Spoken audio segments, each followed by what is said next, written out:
បងប្អូនមានឆ្ងល់ដូចខ្ញុំអត់ហេតុអីបាននៅខ្មែរយើងអ្នកជិះឡានអាមេរិកជិះឡានជប៉ុនជិះឡានចិន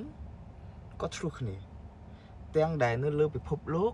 ឡាន3ហ្នឹងកំពុងតែសហការគ្នាក្នុងការផលិតឡានឲ្យល្អបំផុតយើងឃើញហើយដូចជាឡានអគ្គិសនីរហងៃរបស់ Toyota សហការជាមួយនឹង GAC ឃើញហើយចេញមកជប៉ុនសហការជាមួយនឹងចិនដូច Mazda EZ6 អីដូចជាសហការមួយ Depot តាមដឹងមកខ្លះហ្នឹងហើយដូចឡាន Tesla ដែលខ្ញុំពងជិះចឹងក៏ផលិតនៅចិនដែរហើយនាំចូលមកស្រុកខ្មែរយើងដែលបានពន្ធនាំចូលធូរណាអញ្ចឹងយើងអាចជិះក្នុងតម្លៃមួយដែរ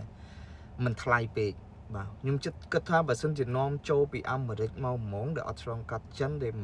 មិនយើងនាំចូលពីចិនខ្ញុំគិតថាតម្លៃគឺថ្លៃជាងនេះទេសាពន្ធឬក៏អីចេះមួយចុះពីរចឹងទៅអញ្ចឹង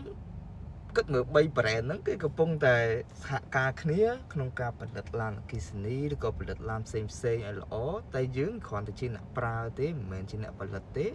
ហេតុអីយើងត្រូវមកឆ្លោះគ្នាវាអត់ត្រូវអញ្ចឹងដូចខ្ញុំចឹងខ្ញុំជិះ Tesla ខ្ញុំចែកម្លេចពី Tesla ចែកម្លេចពីឡានខ្ញុំទៅដល់អ្នកដែលគាត់ចង់ទិញឡានហ្នឹងកុំឲ្យខកចិត្តព្រោះវាមានចំណុចល្អនិងចំណុចមិនល្អអញ្ចឹងខ្ញុំចែកទាំងអស់ទាំងល្អទាំងមិនល្អព្រោះខ្ញុំ